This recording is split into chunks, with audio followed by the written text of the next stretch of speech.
só uma coisinha, ó. A respeito do ar, eu vou gravar esse momento.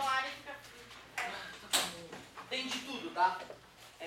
A coisa que mais acontece no ar nesses últimos anos que eu estou no Santa Catarina é quando tem alguém muito macho e não sente frio. O cara é macho, quem não sente frio, eu sou macho. Aí ele vai lá, bota 18 graus. E ele fica manga curta assim. A galera encarregando ele. Cara, assim, eu não tenho palavras para descrever tamanha babaquice. Eu não tenho. Mas o bacana é que a vida vai levar esse cara quando ele merece. Isso que é legal. Então, ó, caso contrário, eu recomendo o quê? O cara que for regular o ar, bota em 24 e deu. Porque 24 graus é uma temperatura gostosa para os seres humanos normais. O macho não. O macho ele transpira, muito hormônio, né? Muita testosterona, aí não dá. Mas aí é uma pessoa que vai dar o calor, certo? Outra, tens que vir com o moletom. Porque às vezes 24 graus para algumas pessoas pode ser frio, por incrível que pareça. Ou um dia que está muito quente lá e tu bota de repente 22 graus. No começo vai demorar, nos primeiros minutos vai ser desagradável, vai ser quente ainda. Mas chega uma hora que fica gostoso. Agora a gente perder tempo da nossa preciosa aula por causa do ar me irrita. Por isso não quero mais falar sobre ar hoje, beleza? Muito bem. De repente o professor de física ele vai estar mais calminho, aí tu pede para ele, ele deixa tu ir lá e regular o ar mais uma vez. Só não vou pedir, só não vou deixar alguém lá pegar o controle, o amigo acabou de sair com o controle daqui. Aí me parece incoerência. Outra, eu pediria que o... Quem é o líder? Cara, tu vai controlar o ar a partir de agora. Tu vai lá, na minha aula pelo menos. Tu vai lá, bota 24, que é o meu número predileto. Bom, certo? Beleza? Bom. O senhor ainda está quente, então tá, vamos começar em 22 agora para ver se estabiliza. Nós vamos achar uma temperatura que a maioria de nós fica confortável e deu. Eu vou te falar que por mim 18 é legal, cara, porque eu tô aqui... Aí eu fico suando, é horrível transpirar, certo? Mas eu acho que para vocês aqui, o importante é vocês que são a maioria, certo? Então tentem isso, tentem uns 22 lá, porque se tu botar no 18, daqui a pouco a galera tá encarregando. Que beleza! Sim! Uma bela manhã para aprender matemática. Eu vou primeiro, ó, presta atenção, hein? Eu vou primeiro bater um papinho com vocês. Daqui a pouco eu vou te pedir para fazer em sala. Página 34 e 35. Quem quiser ser um médico incrível, um engenheiro magnífico, um filósofo de primeira linha, um geógrafo, um historiador fodástico, só para esses, página 36 e 37. Essa eu não vou cobrar e só corrigirei no apoio, porque não dá tempo de fazer a postura toda aqui. Tu entendeu, né, pai? É uma provocação que eu faço para eles, entendeu? O certo era todos fazerem, é óbvio. Né? Mas aí eu digo só para quem quer ser alguém na vida. A galera que quiser ganhar 1.000, 2.000 por mês não precisa fazer. Não vai precisar. Ah, mas não vai mesmo. E a tarefa que eu cobrarei, claro, né, o que sobrar do fazer agora, certo? Entra para a tarefa também. O só para ninjas é só para ninja. Então, ó, a tarefa seria página 38 e 39. Página 38 e 39. E vamos à matéria. Agora é o seguinte, cara, é tão fácil que eu tenho para te mostrar, mas tão fácil que me dá medo. Olha isso. Uma função y igual a... Vou fazer diferente da outra turma. Menos 2x mais 6. Que obviamente poderia ser representada por f de x igual a menos 2x mais 6. Como fazer o gráfico dessa função? É muito fácil. Faz uma tabela idiota.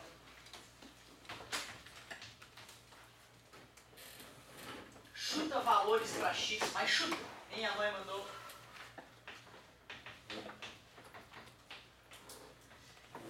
Dois pontos seriam suficientes, só 2 chutes. Só que se tu erra com 2 chutes, tu não consegue detectar que tu errou. Então o ninja ele sempre faz mais pontos para ter certeza de que ele vai acertar. Após chutar valores para o y, a gente vai lá e substitui ali, ó. Então, por exemplo, f de menos 2 vezes menos 2 mais 6. f de menos 2, 4 mais 6, f de menos 2, 10. Aí tu completa a tabela. Quando x é menos 2, y é 10. Quando tu bota o menos 1, 8. Parabéns, 8. F de menos 1 deu 8. Por quê, professor? Porque menos 2 vezes menos 1 é mais 2. E 2 mais 8 na matemática, 2 mais 6 na matemática profunda é 8. 6. Obrigado. Oh yeah. Muito bem. Muito bem. Feito isso, tu joga esses pontos, menos 2, 10, menos 1, 8, 0, 6 no plano. Acabou. Agora eu te pergunto, como é que pode os jovens do Brasil terem dificuldade para fazer gráfico de uma função? Por que será que 90% dos jovens brasileiros saem do ensino médio, tu pede para fazer um gráfico e ele não consegue? É grave, é por isso que ganha o salário mínimo nojento e reclama da vida. O cara não consegue fazer nada, o cara não tem cérebro para raciocinar. Aí tem que ganhar mal mesmo, né, cara? E tu sabe que na tua situação a tendência é piorar, né, galera? Com a tecnologia sendo avançada, cada vez menos pessoas para fazer as coisas é necessário. Então só quem realmente for extremamente capacitado vai ter o seu lugar no sol, o resto vai passar necessidade. Infelizmente. Por isso que é importante que vocês tenham a plena certeza de que hoje estás decidindo o teu salário de amanhã. Quem é que disse isso, professor? As pesquisas só, que mostram que quem se forma, por exemplo, num curso superior, ganha 200% a mais de quem não se forma. Então, se algum de vocês estava esperando não fazer faculdade, repense, porque senão vai ser um pobretão fudido. Infelizmente. Desculpa tá, ser tão duro, pai, nas palavras, porque eu sei que se eu falar, vocês não terão um belo futuro, eles não entendem. Eu tenho que falar, vão se arrombar, vão comer o pão que o diabo amassou, vai pagar o mínimo do cartão de crédito, não vai poder dar Xbox pro filho, não vai poder dar colégio particular pro filho, e vai se deprimir, porque tu teve tudo isso. É muito triste. Fala, querido. Falou que a gente pode errar. E eu vi que tem uma sequência, né? 2, 4, 6. Como eu percebi que eu errei? Agora, na hora de fazer o gráfico. Eixo X, eixo Y, menos 2, 10. Menos 2 para X, 1, 2, 3, 4, 5, 6, 7, 8, 9, 10 para Y. Menos 2, 10. Menos 1, 0. Menos 1, 0. Menos 1, 8. Depois 0, 6. 0, 6. Depois 1, 4. 1 e 4.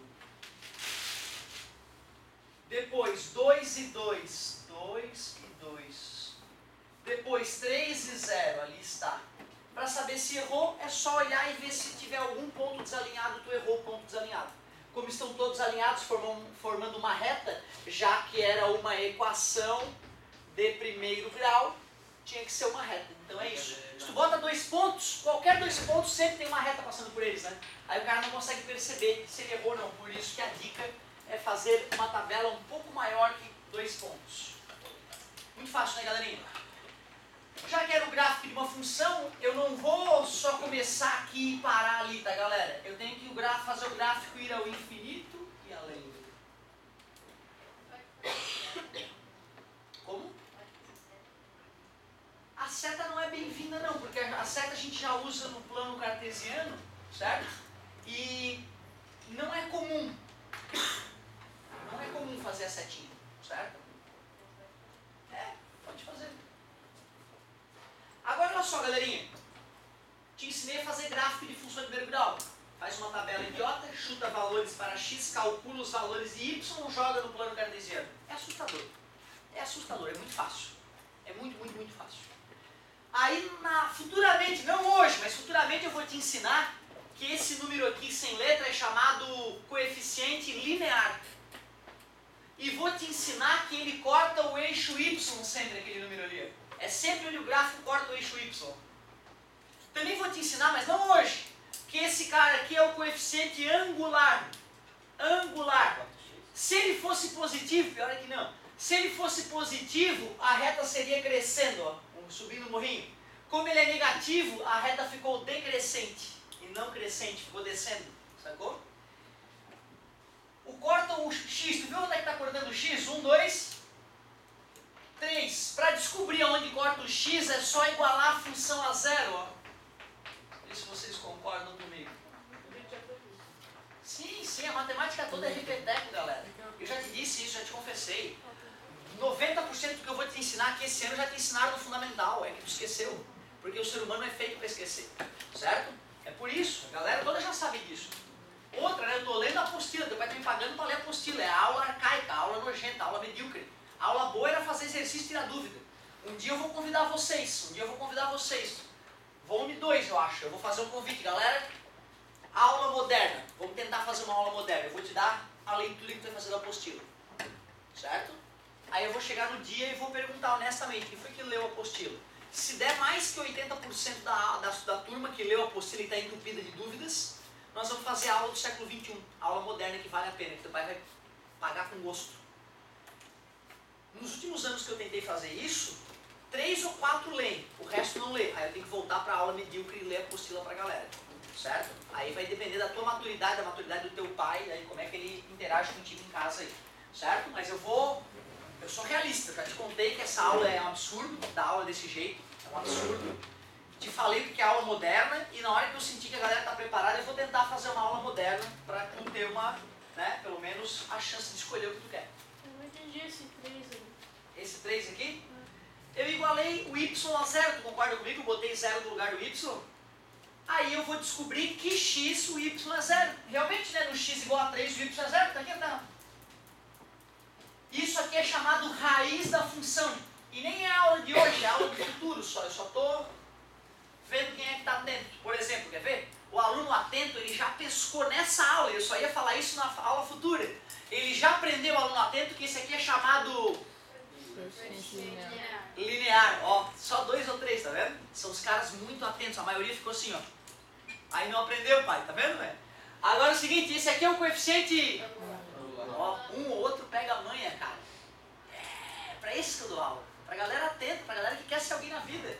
Esse cara é onde corta o eixo... Y. E se eu quiser descobrir onde corta o eixo X, eu igualo a... Pronto, e acho a raiz, que é onde corta o eixo X. Mas isso é só a próxima aula. Eu só queria ensinar como é que faz gráfico. Certo? Eu só aproveitei para ir te estimulando aí para as aulas futuras. O que é uma função mesmo? É uma relação matemática entre dois conjuntos, onde cada elemento tem apenas um correspondente único no contradomínio. Exatamente. Então, como é que eu vou, olhando para o gráfico de uma função, saber se ela é ou não é função? Para um gráfico, né? Olhando para um gráfico, como é que eu vou descobrir se é ou não é função? Olha só que interessante, galera. Esse aqui é um gráfico famoso, né? Parábola, função de segundo grau. Tu concorda que quando eu faço uma reta vertical, eu estou definindo um valor de x nessa reta? Tudo bem para vocês? Cada reta vertical é um x diferente, concorda comigo? Observe que para cada x diferente, o gráfico bate, para cada reta que representa um x diferente, o gráfico é cortado em apenas um ponto, né? Mostrando que aquele y ali está conectado a este x. Cortou num ponto só. Esse y está conectado a esse x. Quer dizer que se tu tem um gráfico de uma função e traça várias retas verticais, para que seja uma função aquilo que está representado no gráfico, ela só pode cortar o gráfico em apenas um único ponto. Porque caso ela cortasse em 2 pontos, dá uma olhada no que isso representaria. Imagina uma parábola deitada de lado aqui, ó. Quando eu faço uma reta vertical que representa um x, olha o que eu encontro. Eu encontro 2 y para um absurdo. Seria o equivalente a do domínio, um valor está encontrando 2 valores diferentes no contradomínio. Lembra que isso é um absurdo na função? Por isso que isso já não é uma função. Deixa eu ver se eu entendi, professor. Está me dizendo que eu pego um gráfico, se eu quiser saber se é uma função ou não é, é só passar retas verticais, se bater em mais de um ponto não é? Aham. Foda a matemática, né, cara? Matemática é muito difícil. Terrível. Pois não. Dá para fazer um monte de contas, só que não é função. Ela vai ter alguns empecilhos que a gente não pode executar nesse tipo de conta. Certo? É uma relação matemática, mas não é mais uma função. E última palhinha para tu começar a te divertir. Domínio e imagem de uma função através do gráfico. Então olha só que interessante. Imagina que tem uma função bem doida ali, ó. É função? Se eu traçasse retas verticais, ia bater só num ponto de cada vez. Se eu consigo ver qual é o valor do x, o menor x usado para fazer o gráfico, se eu consigo ver qual é o maior valor de x usado para fazer o gráfico, e se eu também consigo ver da onde até onde o y está sendo usado, fica muito fácil dizer quem é o domínio e quem é a imagem. Por exemplo, nesse caso, o domínio poderia ser escrito como x pertencente aos reais, tal que o x está entre menos 1 e 7. X maior ou igual a menos 1, menor ou igual a 7. É só olhar para o eixo x. Me ajuda, imagem é o y pertencente aos reais. X maior ou igual a menos 2. De menos 2 até 6. Y, agora é y, hein? Eu errava direto, botava x direto. Às vezes eu me distraio e boto x. Por isso que eu estou te dando essa dica. Poderia usar colchetes também se eu quisesse, né? É isso. A única coisa triste disso tudo, que é importante que vocês saibam, é que se nós tivéssemos combinado de tu aprender isso através da apostila, tu aprenderia muito melhor do que eu lendo para ti. As pesquisas deixam isso muito claro. Assim amanhã tu já não lembra nada do que eu falei. E se tu ler a apostila, cara, demora semanas para tu esquecer o que tu leu. Lê de verdade, entendeu? Anotar, fazer perguntas, refletir, ler e reler. Porra, não entendi de novo, deixa eu ler pela quinta vez essa porcaria. Aí tu gasta tempo, tu te incomoda, tu fica chateado, tu vai dormir pensando naquilo. Dormir 8 horas, o cérebro faz sinapse e tu bomba. E teu salário bomba. E a tua vida fica melhor e mais gostosa. Incrível, só que é duro fazer isso. Né? Nós sabemos que é muito difícil tu estudar antes da aula, sem que te peça. Né? Chega lá, tu já chega com a matéria estudada. Não, hoje eu vou ter aula disso, eu já chego com a matéria estudada. Aí o professor não precisa mais ler a apostila e nós vamos revolucionar a educação no Brasil quando isso acontecer. Porque no resto do mundo desenvolvido é assim. O professor não lê a apostila, ele senta numa mesa redonda com 6 ou 7 alunos, entrega um monte de livros e apostilas, os alunos estudam primeiro durante vários dias, sem a ajuda do professor, e depois o professor começa a tirar dúvida, começa a fazer exercício. Só porque assim aprende-se muito melhor. Vai! 34, 35 é agora! Empacou, chamou! Quer ser